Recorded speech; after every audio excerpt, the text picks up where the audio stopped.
हालिया के नवाही पिंडी लाला में डकैती, राजनी, लूट खसूट की वारदातें अरूज पकड़ चुकी हैं। मुतलका इंतजामिया ने रोकने की हर मुमकिन कोशिश करके अपना फरीजा अदा करें। चोरी, डकैती, राजनी, लूट खसूट की वारदातें अरूज पर हैं।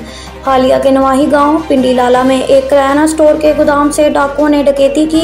न्याजी किराना स्टोर पिंडी लाला के प्लाट और दुकान से 5 बकरे, 25 घी के गत्ते और नकदी 1,82,000 रुपये और इसके अलावा काफ़ी नुकसान हुआ है। अफसरान वारदातों को रोकने में पहले से अच्छी और बेहतर काविश और जदोजहद करें और इन्हें डाकू राज से छुटकारा दिलवाने में हर मुमकिन कोशिश करके पिंडी लाला और दीगर गिरदोनवा की आवाम को इस खौफो हरास से निकाला जाए और इंतजामिया में अपनी जिम्मेदारी करें।